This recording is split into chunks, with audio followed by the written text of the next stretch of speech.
कुमार सिंह और आप देख रहे हैं देश का लोकप्रिय चैनल न्यूज़ 360। आज मैं पहुंचा हूं माझा प्रखंड गोपालगंज के क्षेत्र संख्या 24। यहां भावी जिला परिषद दीपिका सिंह के पति विकास सिंह से हमारी बातचीत होगी। विकास Singh ji school RMP public school के डायरेक्टर हैं और यहाँ ज़्यादातर मोस्टली जो गोपालगंज में स्कूल हैं उनके सेक्रेटरी भी रहे हैं। सेक्टर 24 में क्या कुछ करने जा रहे हैं? और आपके चैनल के माध्यम से मैं अपने क्षेत्र की पूरी जनता को सादर नमस्कार बोलना चाह रहा हूं। और जैसा कि आपका सवाल है कि मेरा जिला परिषद क्षेत्र संख्या 24 माझा में मेरा मैनिफेस्टो क्या है। मेरा मैनिफेस्टो बहुत क्लियर है। मैं समाज की जो बेहद बेसिक ज़रूरतें हैं उसको पूरा करना चाहता हूं। हमारे नज़र में बेसिक ज़रूरतें में शिक्षा का महत्व सबसे आगे है। हमारे समाज में शिक्षा का बहुत बढ़िया व्यवस्था होना चाहिए, वो सरकारी स्तर पे हो चाहे निजी स्तर पे। हमारे क्षेत्र के एक एक बच्चे को पढ़ने का अधिकार है और उन लोगों को अच्छे से अच्छे स्कूल में पढ़ाई उनकी होनी चाहिए। वो किसी भी सरकारी या निजी स्कूल हो, उनको शिक्षा प्रॉपर मिलनी चाहिए। दूसरा हमारा मैनिफेस्टो है स्वास्थ्य का। क्षेत्र में जो भी जनता रह रही है उनको बुरे दिनों में जब वो अस्वस्थ रह रहे हैं उनको प्रॉपर चिकित्सा सुविधा मिलनी चाहिए। हमारे क्षेत्र में चिकित्सा का वैसा कोई भी अभी तक कोई बंदोबस्त नहीं है और इस क्षेत्र में बहुत ज़्यादा काम करने की ज़रूरत है। अभी हम लोग कोरोना महामारी से लड़ रहे हैं, उसमें आपको भी पता होगा हमारे क्षेत्र की जनता कितना सही है। जब किसी को भी ज़रूरत होता था एक ऑक्सीजन सिलेंडर के लिए मारे फिर रहे थे। वो तो भला हुआ हम लोग के यहाँ इतने अच्छे जिला पदाधिकारी पहुँच गए जिन्होंने हमारा सदर अस्पताल गोपालगंज की स्थिति अच्छा करवाए। उसके चलते हमारे क्षेत्र की जनता को लाभ हुआ।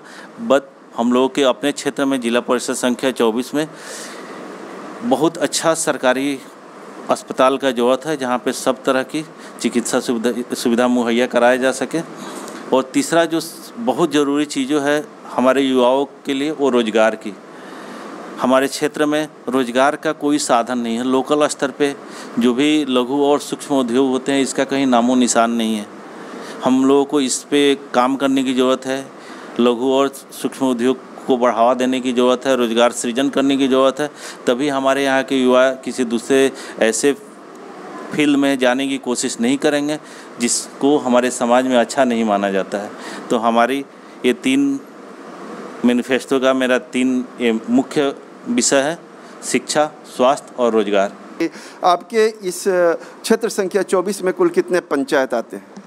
इस क्षेत्र संख्या 24 में कुल 7 पंचायत हैं। मैं भैसई पंचायत से शुरू करना चाहता हूँ। पहला भैसई पंचायत है, उसके बाद पुरैना पंचायत है, तब कोयनी पंचायत है, कर्णपुरा पंचायत है, शेखपुरा है, बथुआ पंचायत है और ये मेरा सफापुर पंचायत है जहाँ पे जिस पंचायत में मैं अपना स्कूल आरएम पब्लिक स्कूल चलाता हूँ। जी, एक सरकार की बहुत ही महत्वाकांक्षी योजना सुलभ शौचालय योजना इस क्षेत्र संख्या 24 में इसकी क्या स्थिति है? सर, हम सुलभ शौचालय की जब बात करें तो उसके पहले मैं हर एक घर में शौचालय की बात करना चाहूँगा। हमारे देश के हमारे यशस्वी प्रधानमंत्री श्री नरेंद्र मोदी जी ने कोशिश किया कि हमारे देश में हर एक घर में शौचालय की व्यवस्था हो। बहुत स्तर पे उन्होंने सफलता भी पाई है और लगभग आज हर एक घर में शौचालय की व्यवस्था है। लेकिन जब भी लोग बाज़ार जाते हैं, मेला जाते हैं तो वहाँ पे शौच की कहीं पे भी कोई व्यवस्था नहीं। हमारे क्षेत्र में तो नहीं ही है। आज सबको रोज़ शाम को बाज़ार जाना है तो मेरा मानना है कि हर एक बाज़ार पे कम से कम हर एक बाज़ार पे एक सुलभ शौचालय होनी चाहिए और होनी ही नहीं चाहिए, उसका उपयोग बहुत अच्छे ढंग से होना चाहिए। जब हम सुलभ शौचालय की बात करते हैं तो हमारे ख्याल में एक ऐसा शौचालय आता है जो हमेशा गंदा ही रहता है। तो इसका ज़रूर ध्यान रखा जाना चाहिए कि अगर सुलभ शौचालय बनना ही चाहिए, बनता है तो उसकी सर सफाई होनी चाहिए, उसकी देख रेख बहुत अच्छे ढंग से होनी चाहिए और उसको उपयोग में लाया जाए।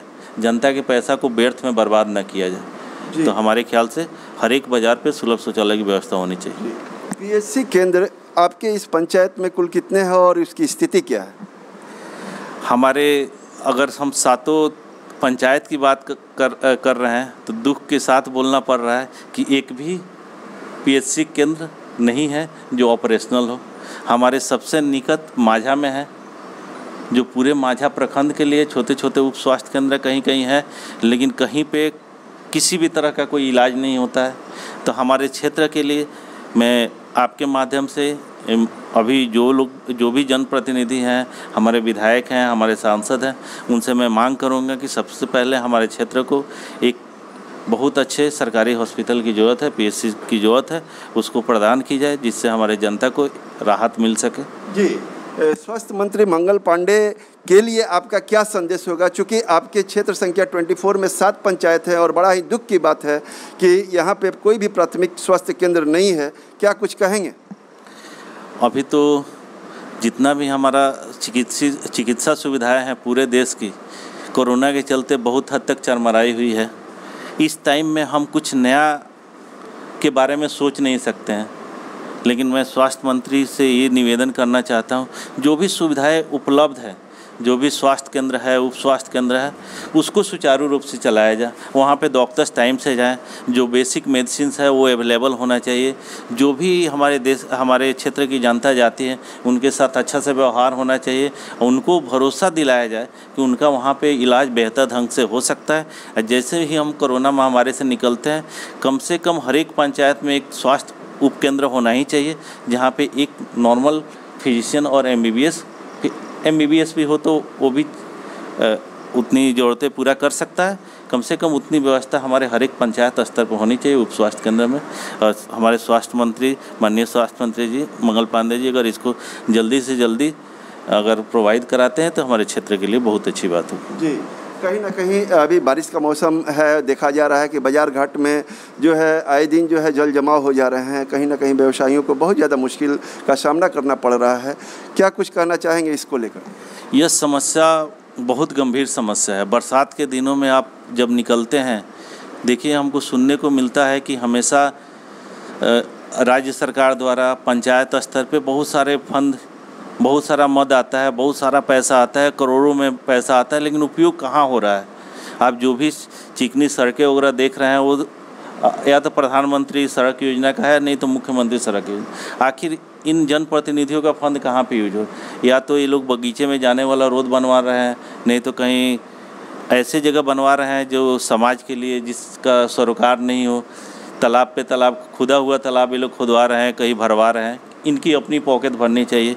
तो मैं सारे जनप्रतिनिधियों से भी आग्रह करूंगा कि बरसात का मौसम है, सारे बाज़ारों में जल जमाव की स्थिति है, वहाँ पे कचरा का ढेर पड़ा हुआ है। इसके बारे में आप लोग सोचें, ऐसा सिस्टम आप लोग तैयार करें कि बाज़ारों में जल जमाव की समस्या न रहे, वहाँ पे कचरा वचरा न रखा जाए। अगर कचरा रखा भी जाता है तो उसका सही डिस्पोजल हो। मैं इसके लिए सबसे आग्रह करना चाहता हूँ। अगर मुझे मौका मिलता है तो इसका ज़रूर ख्याल रखूँगा कि मेरे क्षेत्र में ऐसा कोई बाज़ार ना हो जहाँ पे जल जमाव की समस्या रहे, जहाँ बाज़ार में पूरी तरह से कचरा इधर उधर बिखरा रहे। इससे बहुत ज़्यादा बीमारियाँ फैलती है, ये नहीं होना चाहिए। मुझे जनता की समस्याओं के बारे में मैं ज़्यादा सोचता हूँ, लेकिन आप जब भी मेरे क्षेत्र में जाएँ, किसी जनता से मिलें, आप केवल एक सवाल कीजिएगा कि पिछले 20 साल में जिला परिषद फंड से जिला पार्षद के द्वारा आपके क्षेत्र में क्या काम होगा, तो शायद वो लोग 2 मिनट तक सोचते रह जाएंगे, उनको याद नहीं आएगा। हमारे यहाँ इतने इनएक्टिव जिला पार्षद रहे हैं, उनका मात्र एक ही उद्देश्य रहता है जिसका मैं चर्चा भी नहीं करना चाहता हूँ, जो हमारे समाज को बहुत दूसरे तरह धकेल रहा है। वो जाति के नाम पे चुनाव जीतते हैं, धर्म के नाम पे चुनाव जीतते हैं। मेरी लड़ाई इन्हीं चीज़ों से है। मैं एक ऐसा चुनाव देखना चाहता हूँ जहाँ पे केवल विकास की बात की जाए, किसी जाति की बात नहीं की जाए, किसी धर्म की बात नहीं की जाए, पूरा निष्पक्षता से। हाँ, निष्पक्षता का चुनाव है। एक ऐसा जिला परिषद लोग चीज़ें जिसमें लोग विश्वास कर सके, जिस पे इतना भरोसा हो कि मेरे समाज को आगे लेके जा सकता है। ये अपने पॉकेट के लिए, अपने लिए रोज़गार नहीं खोज रहा है, ये दूसरों को रोज़गार दे सकता है। और मैं मानता हूँ कि इस काम के लिए मैं बहुत उपयुक्त प्रत्याशी हूँ और मैं इस काम को बहुत बढ़िया से कर सकता हूँ। आपका जीवन का क्या लक्ष्य है? कोई भी इंसान ज़िंदगी में चाहता है कि अच्छी नौकरी मिले, अच्छा परिवार हो। शायद मैं अपने मेहनत से, अपने पढ़ाई के दम पे ये हासिल किया। जब ज़िंदगी में कुछ हासिल कर लेने के बाद आदमी सोचता है कि अब क्या, और ये सबके साथ होना चाहिए। तब उसको अपने समाज के बारे में सोचना चाहिए। कहीं ना कहीं समाज ने हमको बहुत कुछ दिया, तो अब मैं अपनी आगे की लाइफ इस समाज को देना चाहता हूँ। मैं चाहता हूँ कि मेरे समाज में खुशहाली है, सब लोग भाईचारे के साथ रहें, एक दूसरे के साथ मिल के रहें।